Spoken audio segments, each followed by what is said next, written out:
Chemical chemical kinetics हमने start कर रखा है। केमिकल काइनेटिक्स, केमिकल काइनेटिक्स में लास्ट टाइम हम क्या कैलकुलेट कर रहे थे, how to find out order of reaction, order of a reaction, यानी कि किसी भी रिएक्शन का हम ऑर्डर कैसे कैलकुलेट करते हैं। हमने पढ़ा है कि जो ऑर्डर होता है वो एक्सपेरिमेंट्स के थ्रू फाइंड आउट किया जाता है। ऐसा नहीं है कि किसी भी रिएक्शन को हम देख के उस रिएक्शन का ऑर्डर फाइंड आउट नहीं कर सकते। हम क्या करते हैं, ऑर्डर फाइंड आउट करने के लिए किसी भी रिएक्शन को एक्सपेरिमेंट्स, डिफरेंट डिफरेंट एक्सपेरिमेंट्स कर सकते हैं, जिसके थ्रू हम क्या निकाल सकते हैं, ऑर्डर ऑफ ए रिएक्शन क्या कर सकते हैं, कैलकुलेट कर सकते हैं।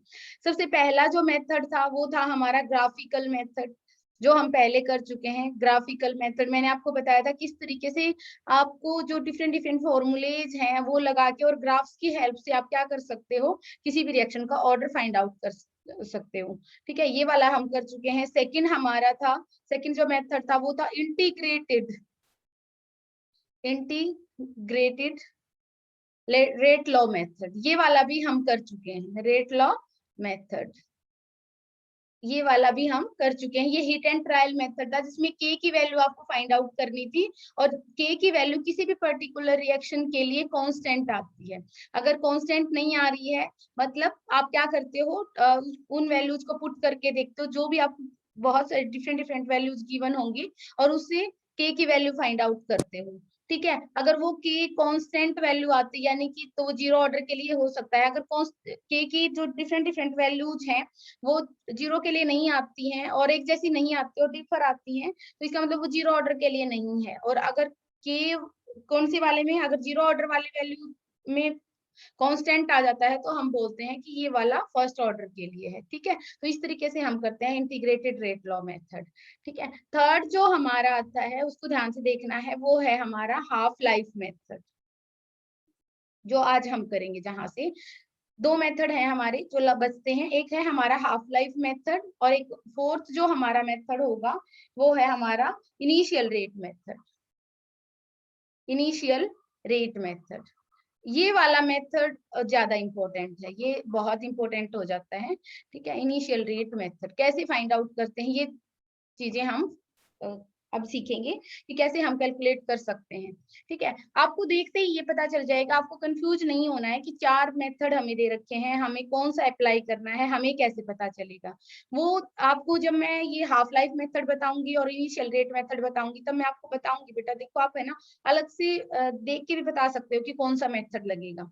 और अगर वो आपको पर्टिकुलरली नाम दे के बोलता है कि इस वाले मेथड से ये वाला न्यूमेरिकल सॉल्व करना है, मान लो ग्राफिकल मेथड से बोलता है, तो आप उस तरीके से कर सकते हो, या तो वो बता देगा, अदरवाइज आपको अलग से ही पता चल जाएगा कि इन चारों मेथड्स में से कौन सा मेथड लगने वाला है।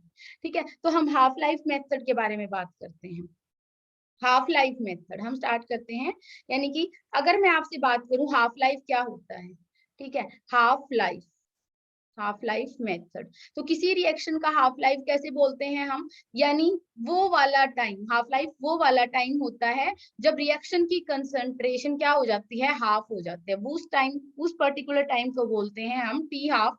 किसी भी रिएक्शन का टी हाफ वो होता है जिसके ऊपर जो रिएक्शन है वो हाफ कंप्लीट हो चुकी होती है। इसका मतलब क्या है, मान लीजिए आपने रिएक्टेंट 50 मोलर लिया था, ठीक है, तो वो क्या करता गया, धीरे धीरे धीरे धीरे प्रोडक्ट के अंदर कन्वर्ट होता चला गया। ये हमने क्या लिया है, मान लो रिएक्टेंट, और ये क्या है, किसके अंदर कन्वर्ट हो रहा है, प्रोडक्ट के अंदर। तो वो वाला टाइम जिसके ऊपर, जैसे टाइम जीरो से स्टार्ट हुआ, मतलब जब तो स्टार्टिंग में रिएक्शन स्टार्ट नहीं थे तो टाइम जीरो था, फिर 1 सेकंड 2 सेकंड या फिर जितने भी सेकंड पे रिएक्टेंट क्या किसके अंदर कन्वर्ट होता चला जाता है, प्रोडक्ट के अंदर कन्वर्ट होता चला जाएगा। तो जैसे जैसे टाइम बीतता जाता है रिएक्टेंट कम होता चला जाएगा और प्रोडक्ट के अंदर कन्वर्ट होता जाएगा। तो वो वाला टाइम, तो एक टाइम ऐसा आएगा जब जो रिएक्टेंट है उसकी कंसंट्रेशन हाफ हो जाएगी। इट मींस अगर 50 मोलर लिया है हमने तो वो कितना रह जाएगी, 25 मोलर। तो वो टाइम हो सकता है वो 20 सेकंड पे हो सकता है वो 50 सेकंड्स पे जाके इतना हो। ठीक है, तो वो पर्टिकुलर टाइम जिसके ऊपर जो रिएक्शन है, ठीक है, तो उसमें रिएक्टेंट की कंसंट्रेशन हाफ हो जाती है, उस टाइम को हम बोलते हैं टी हाफ। और हमने क्या किया था, जैसे हम पढ़ते हैं कि हमारा जो सिलेबस है उसके अंदर जीरो ऑर्डर रिएक्शंस और कौन कौन सी होती हैं, फर्स्ट ऑर्डर रिएक्शन। अगर हम डिटेल में बात करें तो हमारे सिर्फ 2 ऑर्डर हैं जो हमें पढ़ने हैं, एक होती है जीरो ऑर्डर रिएक्शंस और एक होती है फर्स्ट ऑर्डर रिएक्शन। तो जीरो ऑर्डर रिएक्शन के लिए हम इंटीग्रेटेड रेट इक्वेशन लगा के टी हाफ की वैल्यू कैलकुलेट कर चुके हैं। टी हाफ वहां पे क्या आया था जीरो ऑर्डर के लिए, अगर मैं आपको बताऊं तो जीरो ऑर्डर के लिए क्या आया था बेटा, जीरो के लिए आया था t half is equal to A naught upon 2k। ठीक है, यानी ये वाला हमारा फॉर्मूला बना था। और जब हम फर्स्ट ऑर्डर की बात करते हैं, फर्स्ट ऑर्डर की बात करते हैं तो हमारा आया था t half is equal to 0.693/k। ठीक है, अगर आप इस चीज को ध्यान से देखते हो, ठीक है, तो आप एक चीज को ऑब्जर्व करोगे। ठीक है, देखो किसी भी रिएक्शन के लिए रेट कांस्टेंट, तो ये तो क्या हो जाएगा, कांस्टेंट होता है 2। एक जैसे हम इस टर्म में बात करें हम, ठीक है, तो यहाँ पे 2 तो क्या है, कांस्टेंट है। तो इसका मतलब टी हाफ का कहीं ना कहीं ए नॉट से रिलेशन बन रहा है। ठीक है, तो ये तो हमने जीरो ऑर्डर के लिए निकाल लिया, ये फर्स्ट ऑर्डर के लिए निकाल लिया, अभी ऐसे ही सेकंड ऑर्डर के लिए। तो इन सब से कंक्लूजन से पता है क्या निकला, एक फॉर्मूला निकल के आया। क्या निकला कि किसी भी रिएक्शन के लिए, अब ये तो हमने किसके लिए बात की, जीरो ऑर्डर के लिए बात की, फर्स्ट ऑर्डर के लिए बात की, किसी भी ऑर्डर के रिएक्शन के लिए, चाहे वो फोर्थ ऑर्डर रिएक्शन हो, ठीक है, थर्ड ऑर्डर रिएक्शन हो, ठीक है, उसके लिए क्या होगा, ये देखा गया कि जो टी हाफ होता है वो किसके डायरेक्टली प्रोपोर्शनल होता है, ए नॉट की पावर 1 माइनस एन। अब ये बात क्यों बोल रहे हैं, ये वाला रिलेशन ऑब्जर्व किया गया। अब यहाँ पे एन क्या है, देखो एन होता है बेटा, एन होता है order of reaction, order of reaction. अब इसको देखो, आप इसे मैच भी कर सकते हो। देखो अगर आप एन की वैल्यू जीरो ऑर्डर के लिए फाइंड आउट करते हो तो एन की वैल्यू यहाँ पे क्या रख देना, जीरो रख देना। तो अगर आप यहाँ पे जीरो रखते हो एन की जगह, तो टी हाफ क्या आता है, टी हाफ आता है directly proportional to A naught. क्या हमें दिख नहीं रहा है इस सिचुएशन में, ये फॉर्मूले में भी दिख रहा है, हाँ भैया ऐसा ही है, टी नॉट टी हाफ है ए नॉट के डायरेक्टली प्रोपोर्शनल है। ठीक है, अगर आप n की वैल्यू 1 पुट कर देते हो, n की वैल्यू क्या रखते हो आप, 1 पुट कर देते हो, तो जैसे मान लो n इज इक्वल टू 1, तो हमारा फॉर्मूला क्या हो जाएगा, t half directly proportional to A naught 1 minus 1। It means A naught की पावर 0। तो आप कैसे बोल सकते हो, इसका मतलब तो ये हो गया ना बेटा कि t half directly proportional to A naught की पावर 0 का मतलब ये तो 1 ही हो गया। ठीक है, यानी कि इसके ऊपर डिपेंड ही नहीं कर रहा, ये तो ए नॉट तो गायब हो जाएगा, किसी में से किसी की पावर 0 होने का मतलब क्या हो गया, t half directly proportional to 1। इसका मतलब ए नॉट के ऊपर तो जब ये फॉर्मूला ऑब्जर्व किया गया तो यहाँ पे तो ये टी हाफ में ए नॉट आ ही नहीं रहा है। तो देखो हमारे जो फॉर्मूला है जो हमारा बन रहा है फर्स्ट ऑर्डर के लिए, उसके अंदर भी कहीं पे इंट्रोड्यूस नहीं हो रहा। इसका मतलब ये वाली बात करेक्ट है, यानी कि किसी भी रिएक्शन का जो टी हाफ होता है, तो ये हमारा बिल्कुल आपको एग्जैक्ट करना है। ठीक है, जैसे यहाँ से कई सारे क्वेश्चन बन सकते हैं, जैसे हम क्यों बात करें, हम ये बोल सकते हैं कि बताइए भाई, जैसे मैं यहाँ पे एक क्वेश्चन बना देती हूँ, जैसे मैं अभी मान लो मुझे एक क्वेश्चन तुरंत देना पड़े अभी, तो मैं कैसे दे सकती हूँ, मैं ये बोलती हूँ कि what is the relation of T half and A naught. What is the relation of T half and A naught for third order reaction? यानी कि अगर हमारी रिएक्शन का ऑर्डर थर्ड है, ठीक है, 3 है, तो बताइए टी हाफ और ए नोट का क्या रिलेशन है? तो इस तरह से क्वेश्चन बन सकता है। तो डायरेक्ट फॉर्मूला ले लो बेटा और वहां पे क्या रख दो, एन की जगह 3 पुट कर दो। तो चलो सॉल्व करते हैं, सॉल्यूशन क्या हो जाएगा, सॉल्यूशन हो जाएगा यानी कि t half directly proportional to A naught 1 minus N की जगह, क्योंकि ऑर्डर ऑफ रिएक्शन होता है, एन की जगह आप 3 पुट कर देना, यानी कि t half is directly proportional to A naught की पावर -2।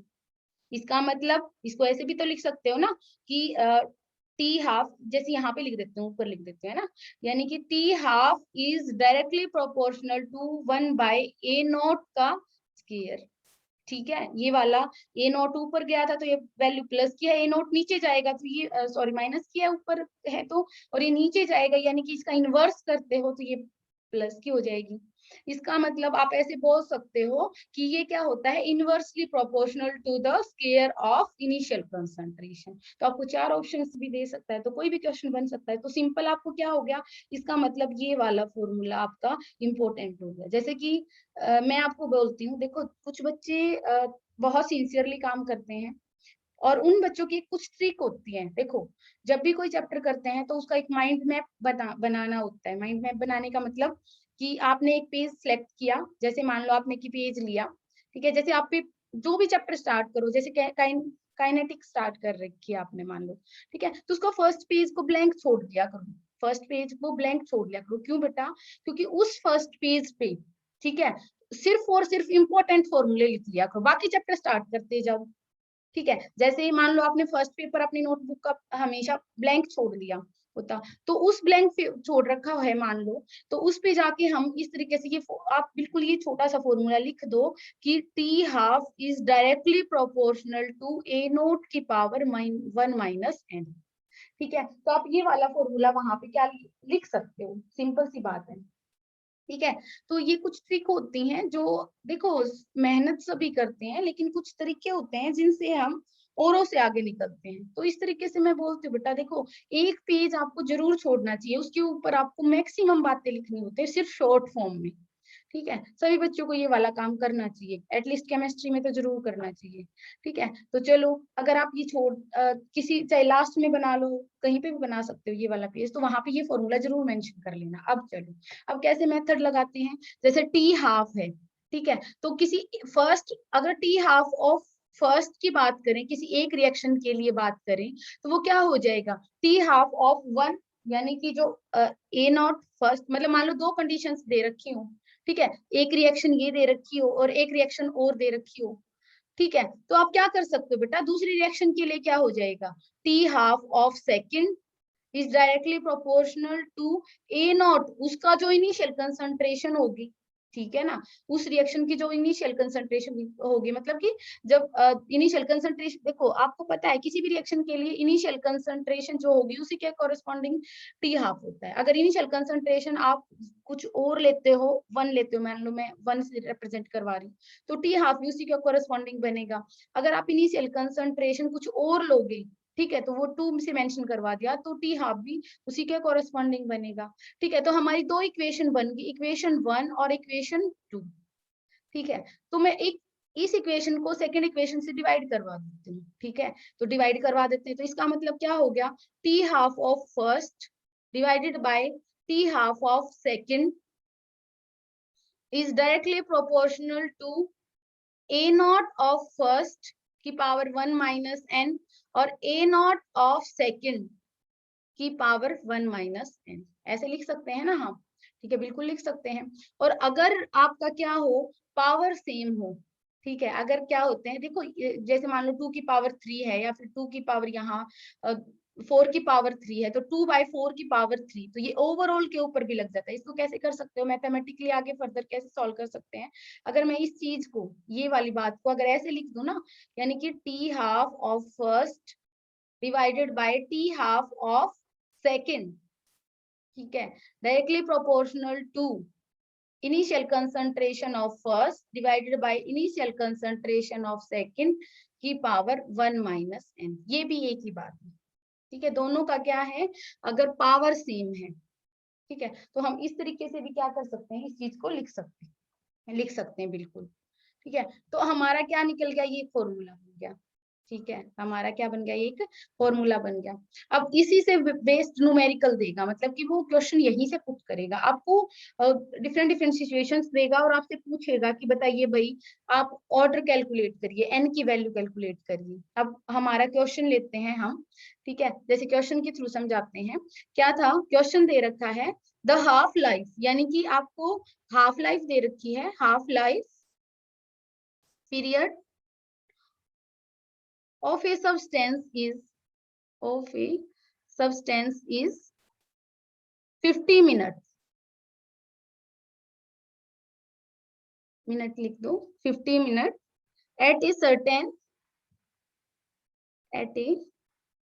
certain कंसंट्रेशन मतलब आपको कंसंट्रेशन दे नहीं रखी, आपको खुद से माननी है सर्टेन कंसंट्रेशन।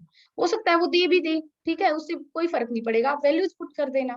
ठीक है, अगर वो बोल रहा है सर्टेन कंसंट्रेशन तो अपनी तरफ से मान लेना। ठीक है, तो when the concentration is reduced to one half of its initial concentration the time t half या फिर t half is found to be 25 minutes. अब कितना मिला? 25 हो गया है। ठीक है, आपको क्या करना है? कैलकुलेट करना है, calculate the order of reaction, calculate the order of reaction. देखो कुछ नहीं करना है, सिंपल आपको वैल्यूज पुट करनी है। देखो बेटा सॉल्यूशन करते हैं। ठीक है, देखो अब दोबारा से पढ़ते हैं जो हमें सिचुएशंस दे रखी है। देखो half life period of a certain substance is 50 minute. आपको बोलता है कि हाफ लाइफ पीरियड है। ठीक है, तो हम लिख देते हैं टी हाफ। ठीक है, फर्स्ट कितना दे रखा है? 50 मिनट। ठीक है, मैं लिख लेती हूँ। एट ए सर्टेन कंसंट्रेशन, हमें कंसंट्रेशन दे नहीं रखी, तो हम मान लेते हैं कि ए नॉट कितना है? ए है हमारा। ठीक है, हम मान लेते हैं, आपकी मर्जी, आप 100 मानना चाहो 100 मान लेना, कुछ भी मान सकते हो, सर्टेन कंसंट्रेशन। ठीक है, when the concentration is reduce to one half, यानी कि ये कहना चाहता है कि जब कंसंट्रेशन हाफ हो जाती है, यानी कि अगर ए नॉट से क्या हो जाए आपकी कंसंट्रेशन, ये तो फर्स्ट वाली कंसंट्रेशन थी, अब दूसरे वाली जो कंसंट्रेशन है वो इनिशियल वाली कंसंट्रेशन की क्या हो जाए? हाफ हो जाए, यानी कि पहले ए थी तो बाद वाली कंसंट्रेशन कितनी होगी? a/2 हो जाए। ठीक है, तो the t half is found to be 25 minutes. तो कितना देखा गया? जो टी हाफ है वो सेकंड वाले का कितना मिला आपका? 25 मिनट्स मिला। तो आपको सारी सिचुएशन दे रखी है, सारी चीजें दे रखी हैं, आपको order of reaction find out करना है, सिंपल। ठीक है, तो फर्स्ट फेज पे चलते। देखो हमने फॉर्मूला बनाया था, क्या बनाया था हमने? T half of first T half of second is directly proportional to A naught of first, A naught of second की पावर 1 minus n। ठीक है, चलो मैं ऐसी चीज यहाँ पे लिख देती हूँ इस वाले को, यानी कि T half of first divided by T half of second is equal to A naught of first divided by A naught of second। Okay, और यहाँ पे क्या है? 1 minus n। ठीक है, हमको क्या करना है? जस्ट वैल्यूज पुट करनी है। ठीक है, हम वैल्यूज को यहाँ पे पुट करते हैं। पुट करो इस वाले फॉर्मूले के अंदर जो भी आपको वैल्यूज हैं दे रखी हैं। टी हाफ ऑफ फर्स्ट कितना है? 50। ठीक है, हम 50 कर देते हैं। टी हाफ ऑफ सेकंड कितना है? 25। ठीक है, मैंने 25 लिख दिया, इज इक्वल टू, अब क्या है? ए नोट कितना है हमारा? ए। ठीक है, ए नोट बाय ए नोट 2 कितना है हमारा? से बाद वाली कितनी है? a/2, यानी कि ये ऊपर चला जाएगा। ठीक है ना, यानी कि ये 1 है, मैथमेटिकली आप सभी को पता है कि ये 2 ऊपर चला जाएगा। ठीक है, a/2 इस तरीके से, है ना। और यहाँ पे क्या कर दिया मैंने? 1 minus n। ठीक है, अब a से a कट जाएगा, ये 25 2 जा कितना हो जाएगा? 50। इसका मतलब अगर मैं इस इक्वेशन को लिखती हूँ तो ये क्या बन गया? 2 इज इक्वल टू 2 की पावर 1 minus n, है ना। ये हो गया 2 इज इक्वल टू, क्या लिख सकते हो? 2 की पावर 1 minus n।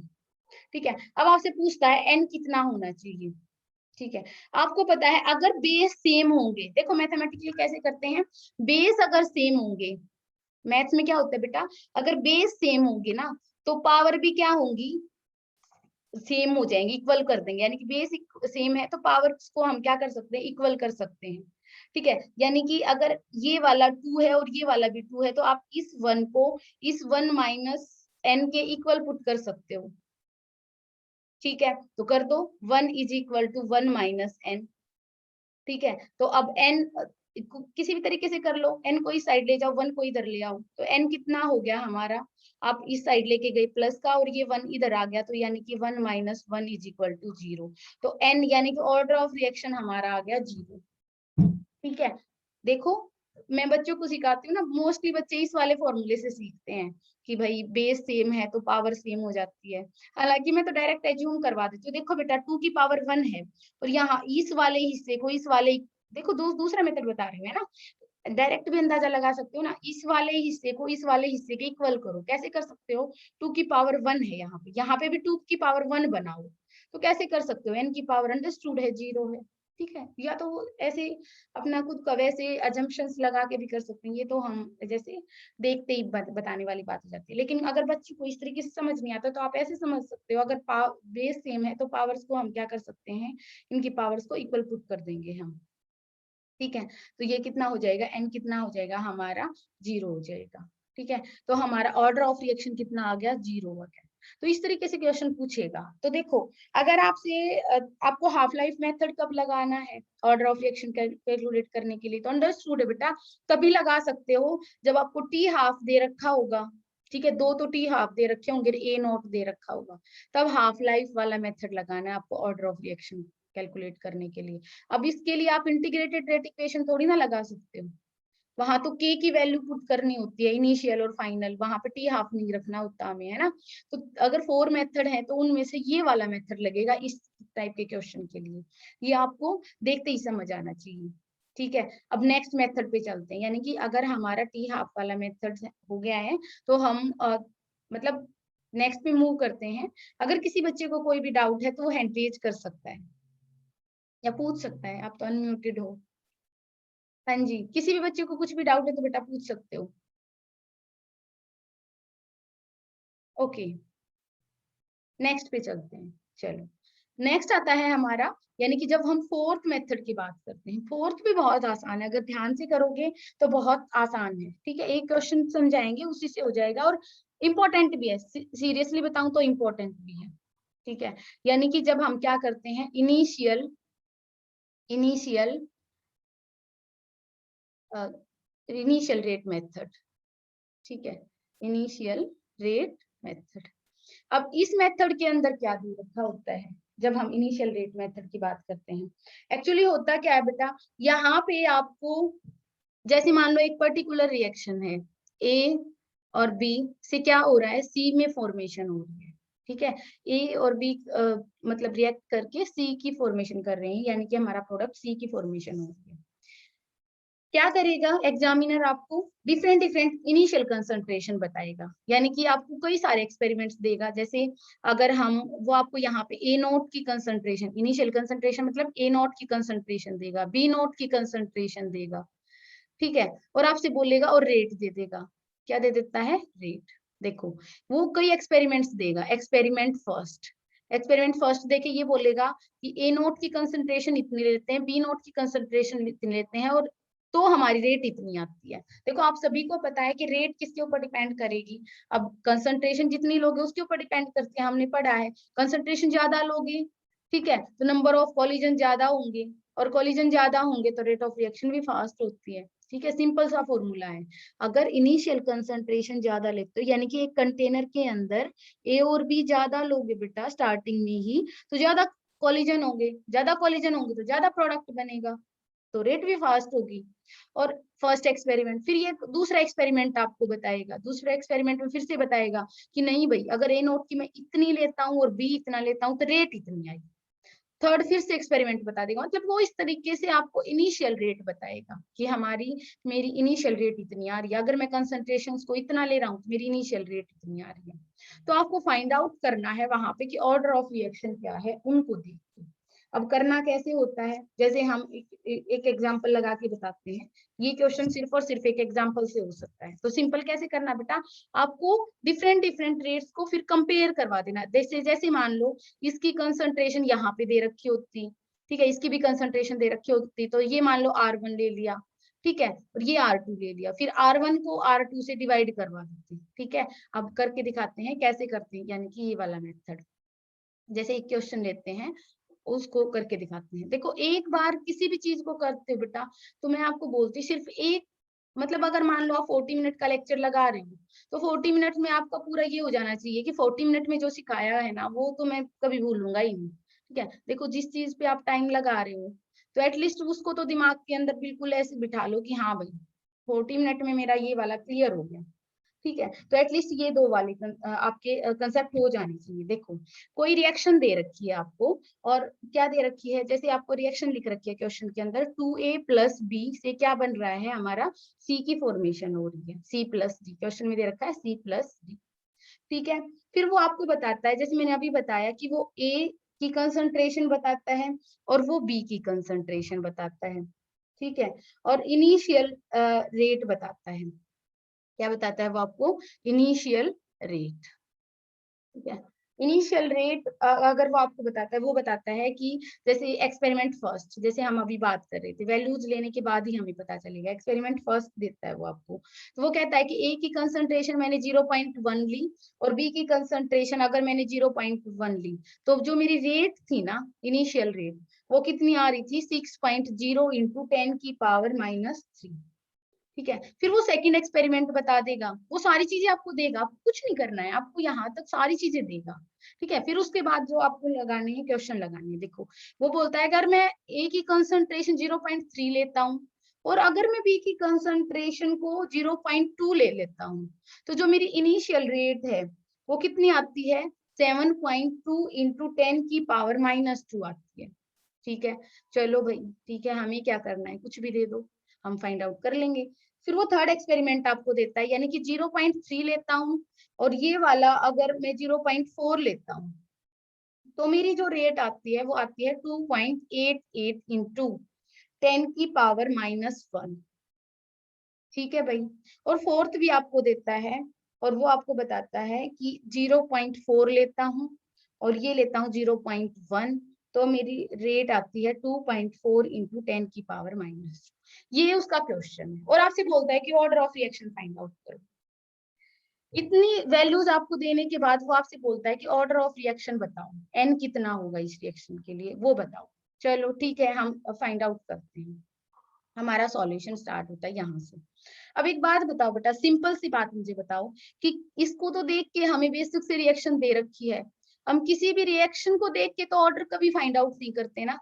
यानी कि अगर मेरे पास, अगर मुझे इस रिएक्शन के लिए अगर मुझे ऑर्डर लिखना पड़े, तो मैं ये लिख सकती हूँ, rate is directly proportional to. ठीक है, अगर डायरेक्टली नहीं लगाते हो आप, तो रेट इज इक्वल टू के ए की पावर, ऐसा नहीं है 2 लिख दोगे, ऐसा नहीं होता ना, ए की पावर अल्फा और बी की पावर क्या हो जाएगी, बीटा। ये होता है किसी भी रिएक्शन के लिए। ठीक है, यहाँ पे दो रिएक्टेंट है तो हमने दो रिप्रेजेंट करवा लिए, हमें नहीं पता क्या है। चलो, अब ये हमें कंसंट्रेशन दे रहा है, तो हमें क्या करना है, देखो बेटा, सबसे पहले आपको वो चूज करना है जिसके अंदर एक, मतलब कांस्टेंट हो जाए। एक कांस्टेंट का मतलब कि आपको वो वाली दो वैल्यूज फाइंड आउट करने हैं, दो रेट वो चूज करने हैं जिसमें एक कंपोनेंट कांस्टेंट हो जाए। जैसे मैं मान लो इसको चूज कर लेती हूँ, ये 0.3, ये 0.3, तो सिर्फ क्या बच गया, 0.2 और 0.4।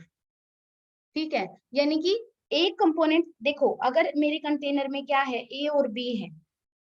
ठीक है, अगर मैं ए की कंसंट्रेशन को कांस्टेंट कर देता हूँ, देखो पहले भी ए की कंसंट्रेशन इतनी थी, बाद में भी ए की कंसंट्रेशन इतनी ही है। हाँ, बी की कंसंट्रेशन पहले 0.2 थी और बाद में कितनी थी, 0.4 होगी। तो जो रेट में जो चेंजमेंट आया वो सिर्फ इसकी वजह से आया, सिंपल हमें दिख रहा है। देखो बेटा, अगर एक चीज को वेज चीज लिखा है, अगर मान लो ये भी 0.2 होता और ये भी 0.2 होता, तो यही वाली रेट आती सेम। अगर मैं ए सेम है, ए की कंसंट्रेशन को क्या रखा है, सेम रखा है, ठीक है, और चेंज सिर्फ बी की कंसंट्रेशन को किया है, तो इसका मतलब जो रेट में जो चेंज आ रहा है वो भी सिर्फ और सिर्फ बी की वजह से आ रहा है।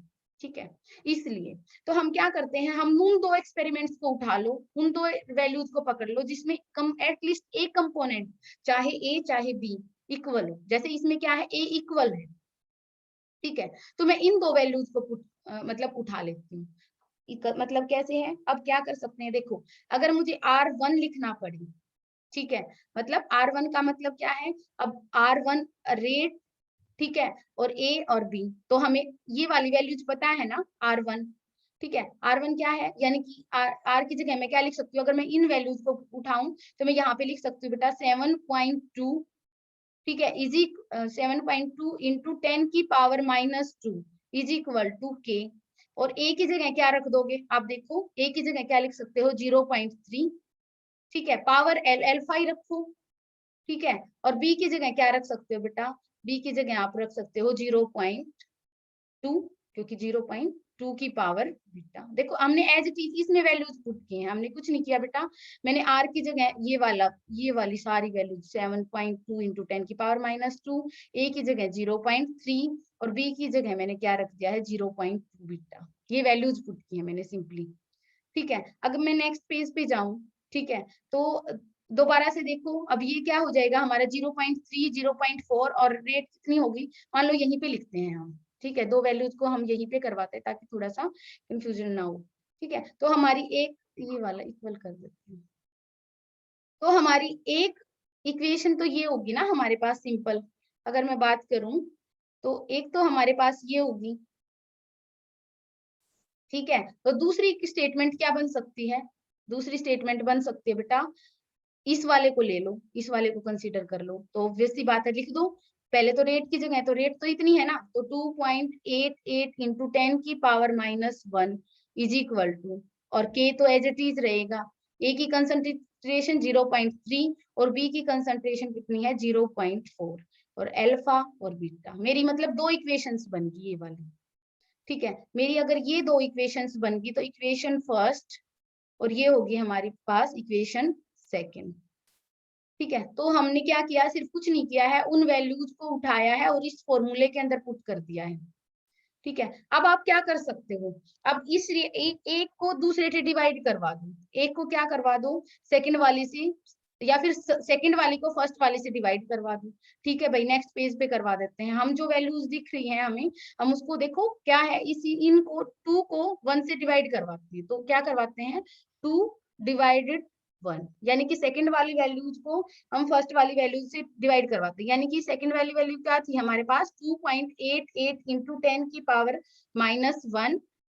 इज इक्वल टू के, और ए कितना था उस टाइम पे 0.3 और बी कितना था हमारा 0.4, ये अल्फा और ये बीटा, ठीक है। और हमने फर्स्ट इक्वेशन की बात करें तो वहां पे कितना है 7.2 इंटू 10⁻⁻2 और ये डिवाइडेड बाय और के, और वैल्यूज कितनी है हमारे पास 0.3 अल्फा और 0.2 बीटा, ठीक है। देखो फर्स्ट वाले पेज पे देख सकते हो, सिर्फ ये ही लिखा है मैंने, ये वैल्यू को इस वाली वैल्यू से डिवाइड करवा दिया, इन वाली वैल्यूज को मैंने इस वाली वैल्यूज से डिवाइड करवा दिया, ठीक है। सिंपल ऐसे किया है। तो अब देखो बेटा, अब के को के से कट कर दो, के को के से आप कट कर सकते हो, ठीक है। अगर के को के से कट कर दोगे और 0.3 की पावर अल्फा और 0.3 की पावर अल्फा, ये वाला भी कट हो जाएगा एक दूसरे से, सिंपल दिख रहा है हमें, ठीक है। तो अब देखो, अब इस वाले को इस वाले से डिवाइड कर कट करवाओ, ठीक है। यानी कि अगर इसको आप सॉल्व करोगे तो कितना हो जाएगा 288 डिवाइडेड बाय 72, अगर आप दो जीरोज को नीचे ले आते हो, बिल्कुल सिंपल तरीके से करते हैं, और 7.2 की एक जीरो को ऊपर ले जाते हो, ठीक है। ऐसे कर लो, और ये वाली जीरो दो ऊपर जाएंगी यानी कि 100, और ये वाला एक नीचे आएगा तो प्लस का 10, ठीक है। ये वाली बात हमने की है। तो आप देखो 3 जीरो से 3 जीरो कट गई हमारे पास, ठीक है। तो ये कितने पे हो जाएगा 4 से, दिख रहा है हमें 4 से, तो मतलब इस वाले को इस वाले से अगर कट करोगे तो बेटा यहाँ पे 4 आ जाएगा, और ये कितना है 0.4, और ये हो गया हमारा 0.2 बीटा। और बीटा हमने पहले भी किया है ये वाली बात को, कि अगर आपको ऐसे लिखा हुआ है तो इसको होल की पावर, अगर पावर सेम है तो आप इसको कैसे लिख सकते हो 4 is equal to 0.4 divided by 0.2 की पावर बीटा, ठीक है। तो अब इस वाले को ये 2 हो गया, इसका मतलब इस 4 इज इक्वल टू 2 की पावर बीटा, ठीक है। अब बेस सेम करो, बेस सेम कर दो, या फिर ऐसे लिख सकते हो कि बीटा क्या रखो कि यहाँ पे 4 आ जाए, तो ऑब्वियस सी बात है 2 की पावर क्या करो कि बेटा यहाँ पे 4 आ जाए, तो दिख रहा है हमें 2 की पावर अगर यहाँ पे 2 होता, ठीक है, अगर बीटा क्या होता हमारा 2 होता, तभी ये इसके इक्वल हो सकता है ना।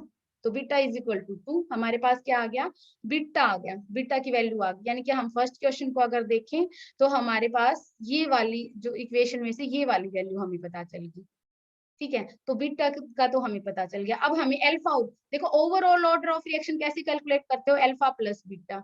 अब हमें अल्फा और फाइंड आउट करना है, ठीक है। तो अल्फा फाइंड आउट करने के लिए क्या करोगे बेटा, देखो इस वाले में ऐसे भी कर सकते हो ना कि बेस को सेम बना दो। बेस को सेम कैसे बनाओगे, 2 की पावर 2, 2 की पावर बीटा, ठीक है। बेस तो सेम तभी हो सकता है, तो बीटा इज इक्वल टू 2। एक ही बात है, किसी भी तरीके से आप अपने मेथड से इस चीज को सॉल्व कर सकते हो बिल्कुल, ठीक है, इजीली। अब नेक्स्ट आता है हमें कि हमें बीटा तो पता चल गया, लेकिन ओवरऑल रिएक्शन तो तब फाइंड आउट होगी ना जब आपको अल्फा की वैल्यू भी पता होगी। और अल्फा की वैल्यू कैसे फाइंड आउट करोगे, जैसे हमने बीटा किया वैसे ही हमें अल्फा करना बेटा, सिंपल। यानी कि एक ऐसी इक्वेशन उठा ली है, देखो हमने जब अल्फा किया था, यानी कि जब बीटा फाइंड आउट किया था, तो हमने वो लिया था जिसमें अल्फा वाली टर्म सेम हो, यानी कि ये ए सेम हो, तब बी की वैल्यू बीटा की वैल्यू आ गई थी। अब हम ऐसी दो एक्सपेरिमेंट्स उठा लेंगे जिसमें बी सेम हो, यानी कि ये वाले, इन दोनों को कंपेयर करवा दो। इस वाले को as it is values put करनी है, वैल्यूज पुट करोगे जस्ट एज इट इज, कुछ नहीं करना है, तब आपका अल्फा निकल आएगा और अल्फा की वैल्यू आएगी 1, ठीक है। अभी टाइम ओवर होने वाला है, इतना आपको घर से करके देखना है। अगर नहीं आता तो इसी एक्सपेरिमेंट को हम दोबारा से करवाएंगे, ठीक है। करना क्या है बेटा, ये वाली वैल्यूज इसी तरीके से जैसे मैंने अभी बताया उसी